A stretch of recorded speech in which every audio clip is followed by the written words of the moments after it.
It's 1st of January 2026.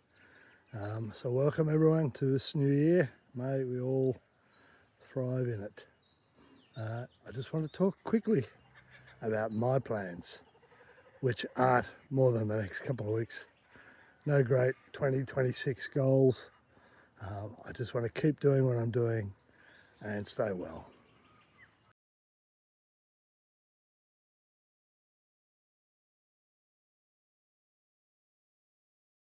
It's 1 January 2026, and I want to talk a little bit about setting New Year resolutions.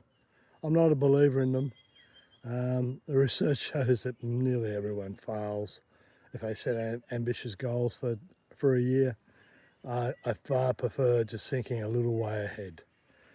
I have a goal now of living as well and as healthily as I can for as long as I can. I'll come back to what I think about when I'm not living well in another video. But while I'm living well, my goal for this year is that, just to stay healthy, stay active, keep doing things and get better at what I'm doing. That's a fundamental aim I have for 2026. I just want to improve how I do things and get better at it. I reckon that'd be a great thing to be able to achieve in what will be my 73rd year. The other thing I want to talk briefly about is why a goal or a plan for a year tends to fail. It doesn't allow for circumstances to change. It assumes that you stay healthy, your family stays healthy, and in the big picture of things, it assumes China doesn't invade Taiwan, America doesn't even go down further down the dark path it's on. It assumes there's no significant depression. All those sorts of things could come in. The black swan events, which we've experienced with COVID and the great crash of 2008. We need to adapt our lives. We can't control those events, and even within your own family. I have a mother-in-law who's 92 years old. Something could go wrong there anytime. It's very dry where we are at the moment. We could have a really bad bushfire, and we would have to evacuate. And if that happens, if we're lucky, our house is left alone, which happened back in the 2019 fires. But it takes you months to get over it. Your whole life is shook up and every routine you have is broken. So I'm trying not to plan more than a couple of weeks ahead in my mind. I'm not doing anything detailed.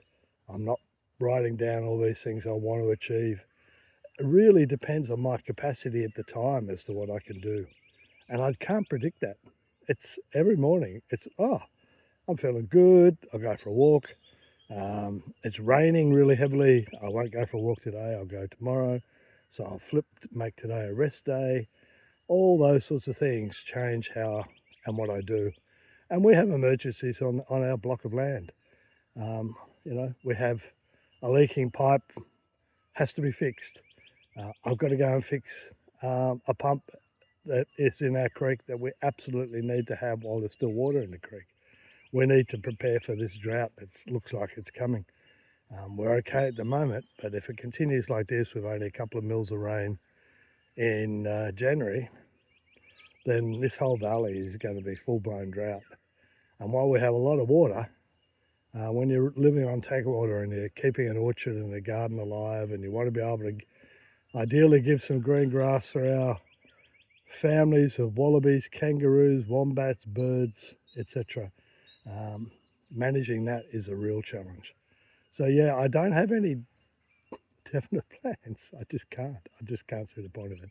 And this ties fundamentally back to why Agile works. Agile is focusing on the immediate future where you can do things where you have some confidence in being able to do them and they deliver the most benefit. Thinking a year ahead, it sounds great. I need to have a long-term goal. Well, maybe in your 50s, 40s, even early 60s, that makes sense. But in your late 60s and 70s, long-term goals, your ill health, family in health, big events, they all could stop whatever you're planning. And so it becomes wasted effort. That's the fundamental principle here. You only think about the immediate future where you have some control. And then you have to be able to, day by day, adapt to the circumstance. We've had a couple of events last year where my mother-in-law had to be rushed to the bigger hospital. It just took over everything we did for the next week. And so detailed planning um, is not what you should be doing. Your resolution should be about things, made principles. I want to do something every day, or I want to do things 5 times a week. And if I do something and I feel good, great. If I don't, I'll put up with it with the understanding that if I keep doing things, it'll get easier for me. Um, what I won't do is stop, and I'll forgive myself. I'll forgive myself, and I'll keep loving myself when I stop doing something, because that'll happen. If you're starting to, a campaign in your 70s or late 60s, you'll have days, weeks even, where you just don't feel like doing something. If that happens, accept it. But the next time you feel a bit better, get out there and do something. So the main theme of this video is stay active, stay well, pace yourself, and don't think too far ahead. Just start doing things. Doesn't matter what it is. It literally can be as simple as just standing up when you're watching the TV sometimes. Okay, guys, I hope everyone in the planet, as much as we can, has a good year for 2026, and some of the madness stops fairly soon. Thinking of everyone and sending my best. Like everyone starting on YouTube, it would be great if you could share a link to this video. I'll be releasing short videos explaining more about how I'm attempting to live well